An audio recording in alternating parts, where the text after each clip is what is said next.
Today I would like to teach colligative property from solutions topic. Every year for the JEE mains, from this topic definitely one question will be coming, and students often confused while answering a question from colligative property. It is a bit typical and as well as difficult question. So why? Because lack of concept.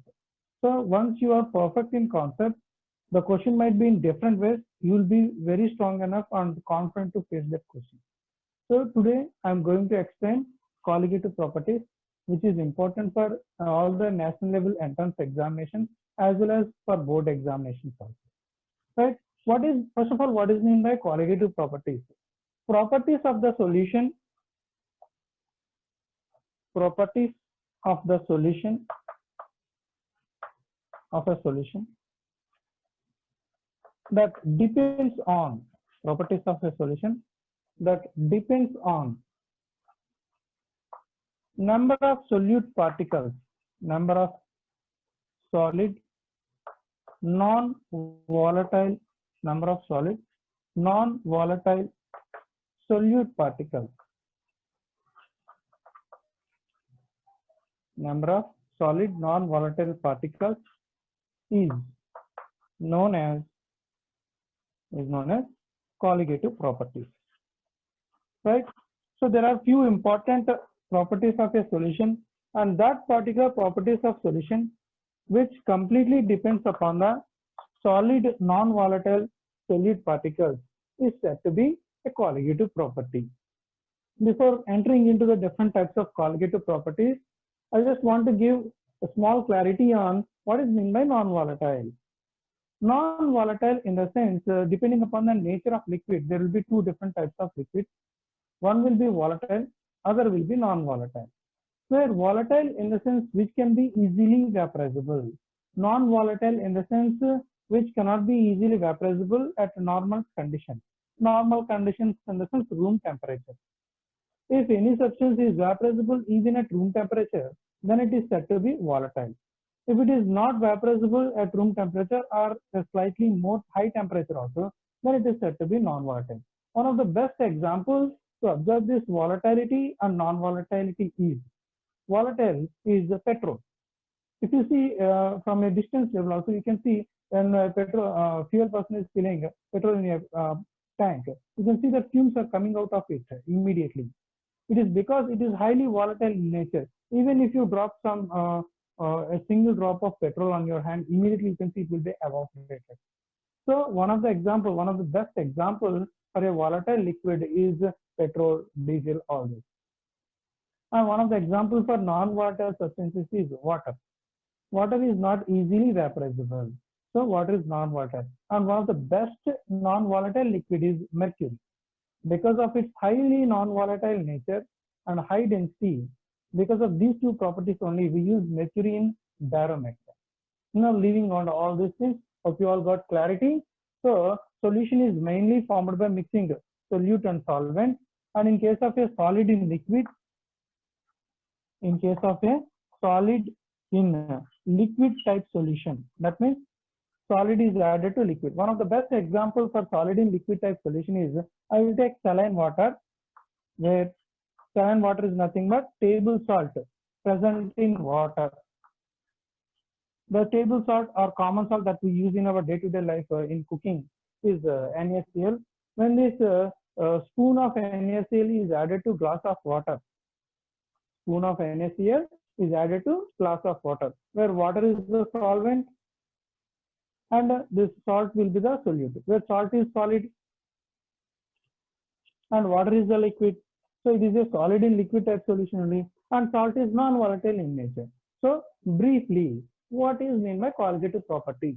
Properties of a solution that depends on number of solid non-volatile solid particles is known as colligative properties.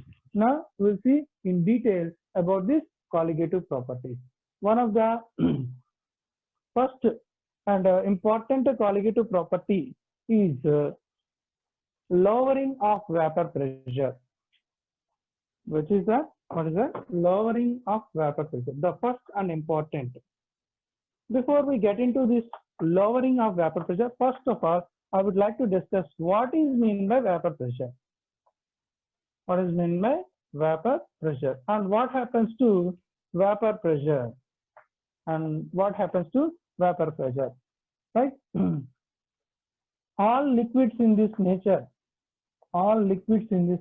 have the tendency to escape into vapor phase in a closed vessel. Now I have taken a liquid which you can consider water also, saying I'm just writing here because any liquid is capable of escaping into vapor phase. So these liquid particles can enter into a vapor phase, and these are the particles of the liquid present in the vapor phase. Now the particles present in the vapor phase will attain some pressure on the surface.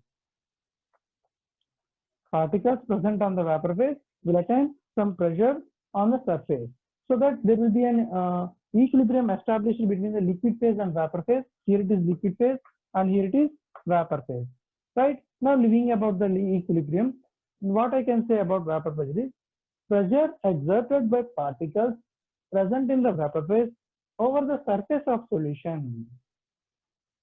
Simply, pressure exerted by particles present in the vapor phase over the surface of solution is said to be vapor pressure.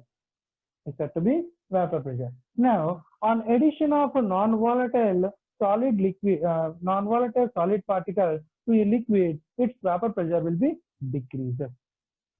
Right? To understand this concept, I am going to take three different examples. That I have taken 1 molar concentration of urea and 1 molar concentration of glucose, and 1 molar concentration of sucrose. Here I am going to take 1 molar concentration of sucrose. Here you can observe the difference in between these three solutions. These are the three different solutions. Solvent is same, that is liquid only, that is water. So I prepared three different solutions of water by adding 1 molar urea, 1 molar glucose and 1 molar sucrose. There is a similarity in these three different solutions as well as differences also. The similarity in these three solutions is all these three solutions have the same concentration, that is 1 molar. Now all these three different solutions are different because of the solute particles, right? For example, for a glass of water, I have added a spoon of salt. For another glass of water, I have added spoon of sugar. The first one will be salt in taste. The second one will be sweet in taste. So definitely there is a complete difference in between these two solutions. It is because of the substance present in that solution. In the same way, these three are different from one another, but their concentration is same. So here I want to mention an important point that colligative properties are independent on nature of substance and dependent on number of solute particles. What is that note? What is that note? I am going to write it here. Please listen carefully. This is an important note. This is the point where students often get confused. That is why I am clearly mentioning and stressing on this point. That is, colligative properties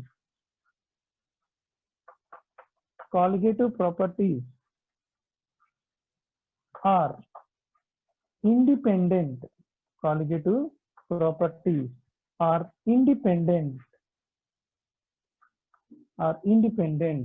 on nature of substance. Independent on nature of substance and dependent on number of solute particles. Which means vapor pressure of a liquid will be decreases on addition of non-volatile solute. That is nothing but lowering of vapor pressure. Now I told you that liquid will definitely have vapor pressure. Every liquid will have some certain vapor pressure. On addition of a non-volatile solid solute, this vapor pressure will be decreases, and this phenomenon is nothing but lowering of vapor pressure. I'll tell you why it is decreasing. Meanwhile, what I'm going to tell you here from this notice, if I have taken 1 molar urea, 1 molar glucose and 1 molar sucrose, definitely vapor pressure of the solvent will be decreasing. There is no doubt in it. But the decrease and lowering of vapor pressure is same for all of them. The lowering of vapor pressure is same for all these three solutions, right? So the decrease in lowering of vapor pressure for the first solution, if it is 1 atm, 1 atmospheric pressure, for the second solution is also 1 atmospheric pressure, and for the third solution is also 1 atmospheric pressure. That means the colligative properties do not dependent on nature of substance. It may be urea, glucose, sucrose, or anything. It depends on number of solid particles. Here the number of solid particles is 1 molar. Here the number of solid particles is 1 molar. Here also it is 1 molar. That is why they do have the same colligative property, which is same lowering of vapor pressure. Right? Now I am going to in much detail about this lowering of vapor pressure. Right? So the vapor pressure of a pure liquid will be decreases on addition of a certain amount of non-volatile solute. And this phenomenon is known as lowering of vapor pressure because it depends upon the number of solute particles added. That is why it is a colligative property. Why lowering of vapor pressure is a colligative property? What is a colligative property? Properties that depends upon number of solute particles. Here, I have taken a container, and in this container I have taken pure water sample. In this container I have taken pure water. Imagine that the vapor pressure of pure water is P0. What is P0? Vapor pressure. P0 is vapor pressure of pure water. Vapor pressure of pure water. Right? Now to this solution I have added a non-volatile solid. A non-volatile solid. After addition of a few amount of non-volatile solid, what it happens? It is pure solvent. This I have added solute so that it will become a solution. So this is the solution. This is the same water particles. Now to this I added a non-volatile solid. Now imagine that I have added urea. 1 molar urea I have added. So when I added 1 molar urea, that urea will be dissolved in it. Urea will be dissolved in it. Then only it will make the solution. Right? When urea is dissolved in it, the solid particles will be reaching the bottom of the container, bulk of the container, as well as, this is important, the solid particles that I have added to the pure solvent will be dispersed equally to the bottom of the container, bulk of the container, as well as surface of the container, Now this is the reason behind the lowering of vapor pressure. What I said about vapor pressure? Pressure exerted by particles present in the vapor phase. Now, if surface area of that liquid is blocked by this solid, how do these particles enter into vapor phase? Through the surface only. More is the surface area. More is the surface area. More is the number of particles entering into vapor phase. Isn't it? If surface area is decreasing, number of particles entering into vapor phase also decreases, right? So it also depends upon number of solid particles entering into the vapor phase. When the surface area is blocked, the number of particles entering into vapor phase also decreases, hence vapor pressure also decreases. Have you got the clarity? Here if you observe, this is the number of particles present in the vapor phase. And here if you observe, the number of particles present in the vapor phase is less. It is because the surface area is blocked by the number of solid particles. Please have a look on this concept. Now, please have a look. Now, I will go to the next topic, that is the relative lowering of vapor pressure. The relative lowering of vapor pressure is the relative property. It is the relative property. It is the relative property that we can understand from the vapor pressure. Right? Now, if the vapor pressure vapor pressure of the solution, pure water, vapor pressure of pure water is P naught, then vapor pressure of solution will be P S. What is PS over here is vapor pressure of solution.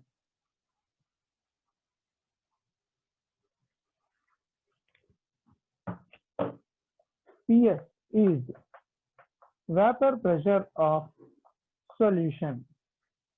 And among P0 and PS, what is the relation we can write? Vapor pressure of pure solvent is greater than that of vapor pressure of solution.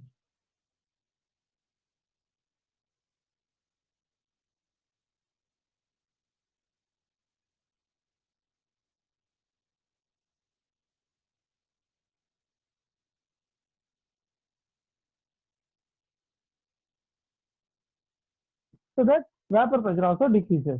So we can say that vapor pressure of pure solvent is greater than that of vapor pressure of solution. Then lowering of vapor pressure. Lowering of vapor pressure is nothing but decrease in vapor pressure. So lowering of vapor pressure. So lowering of vapor pressure is equal to P0 minus PS.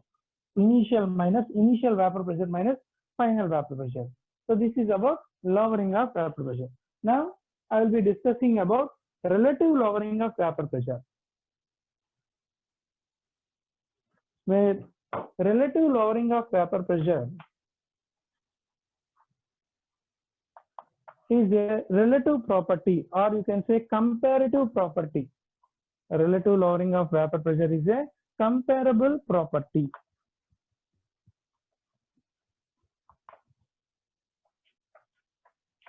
Right? And it is indicated with a ratio of lowering of vapor pressure to vapor pressure of pure solvent. So it is its definition. What is the definition of relative lowering of vapor pressure? Is the ratio of lowering of vapor pressure to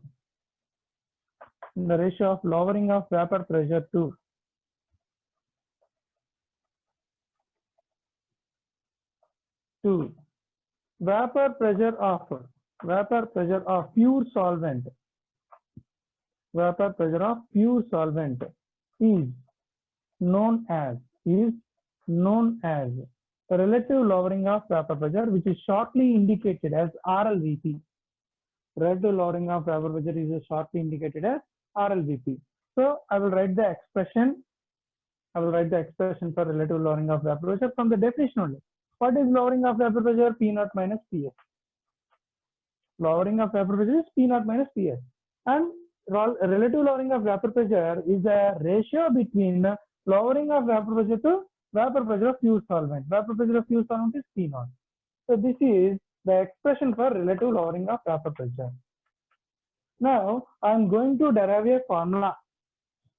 Here I am going to derive a formula for the experimental calculation of relative lowering of vapor pressure. Here we got an expression, but what I am going to do here right now is how to calculate this relative lowering of vapor pressure experimentally, right? From Raoult's law.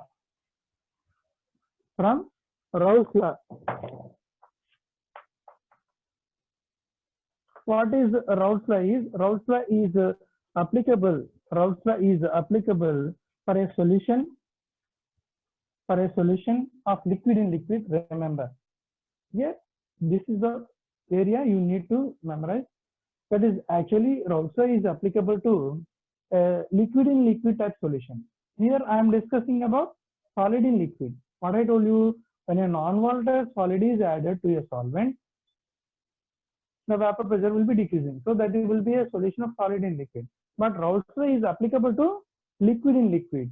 So why I am applying Raoult's law, though even it is applicable to liquid in liquid, is this non-volatile solid that I have added do not cause any vapor pressure itself, not to the solution. Definitely it will change the vapor pressure of the solvent, but itself it doesn't have any vapor pressure because solids do not have any effect of pressure.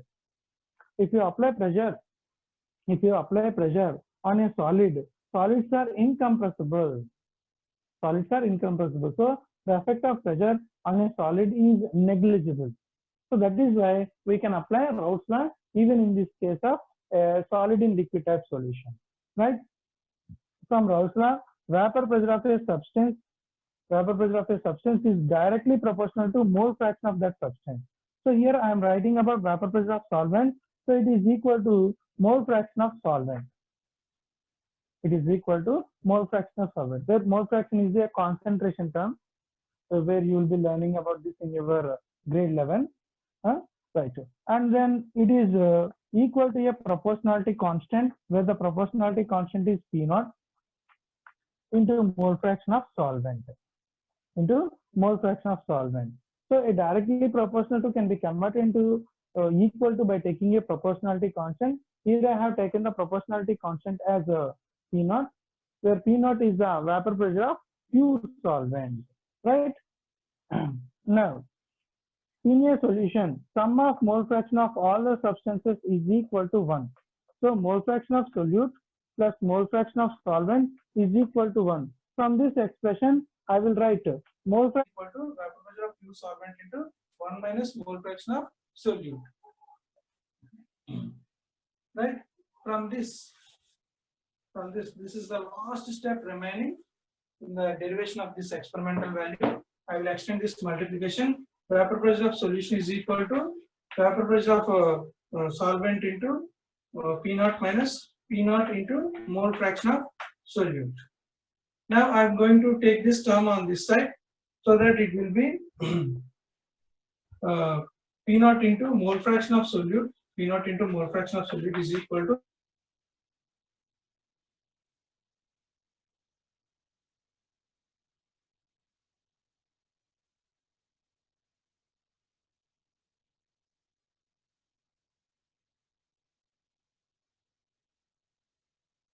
mole fraction of solute. Mole fraction of solute is equal to P naught minus Ps by P naught. What is P naught minus Ps by P naught? Relative lowering of vapor pressure. So relative lowering of vapor pressure of any given solution is equal to mole fraction of solute. So this is the experimental formula we are going to use to calculate the relative lowering of a vapor pressure of a given solution. This formula can be further extended so that we will continue in the next class. See you in the next class. Hope you all enjoyed my class. Thank you.